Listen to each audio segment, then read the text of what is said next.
A piano concert was commencing, taking refuge in the dirty lobby, getting away from my arrogant self and those who are conceited and snobby.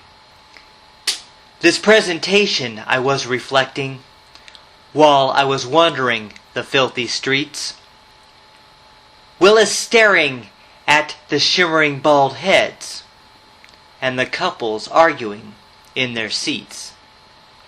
I hear candy being chewed, then ignored, as the antiquated seats are squeaking, smelling like a wet, rainy afternoon, with dampness of the theater reeking.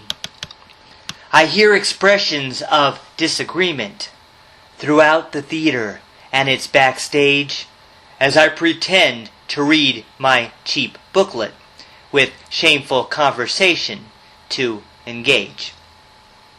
Men dressed in black are passing out programs, all wearing a wooden cross on chain. One man tumbles over the piano, perhaps an endeavor to entertain.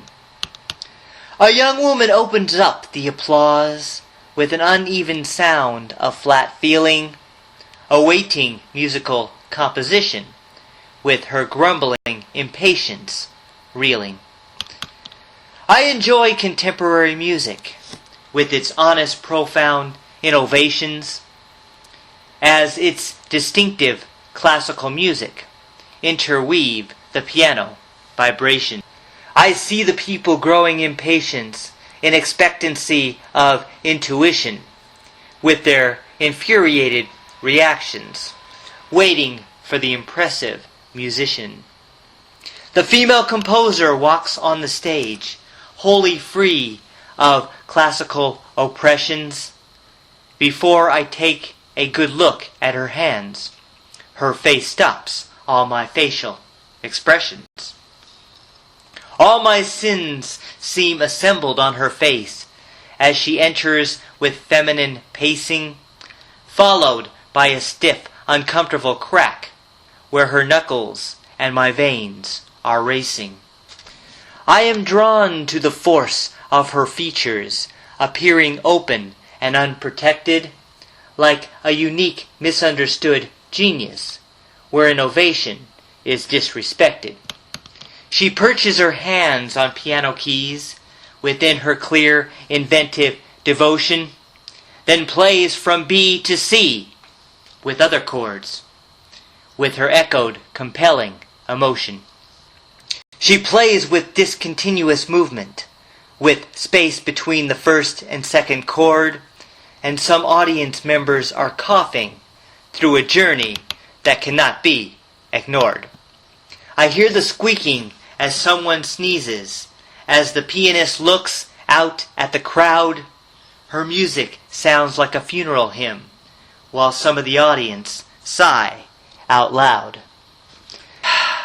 People leave the building in annoyance as a chord comes to an intersection between the first movement and the second as she progresses onto the next section.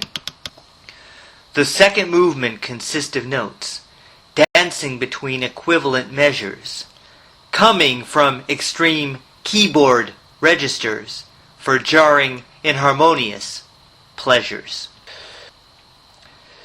She plays the middle using semitones, repeating it through all octaves again, with tricky triplets using all the keys, then quickly changes keys without a refrain.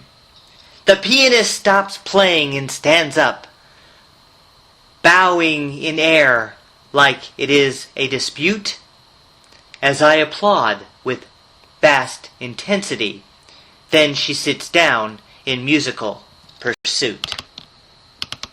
She plays quarter notes in variations, as the sound of clashing notes is extreme, letting the chords grow with concentration, following her extraordinary theme. She concludes playing with her hands hanging, without the pleasure of a final note, Then she stands up to face the audience, who appear like they want to cut her throat. All the audience rush out except me. As she tallies the house with her blank eyes, then decently bows, seeing only me. Then, with her pride left the stage in surprise. The usher draws the aged dusty curtains, as the pianist must be crushed backstage, when she saw people walking out on her, and still had to continue in her race. I am a poor poet who is aware of the lack of understanding by snobs, for deep down she plays and I write for us, as success is not measured by the slobs.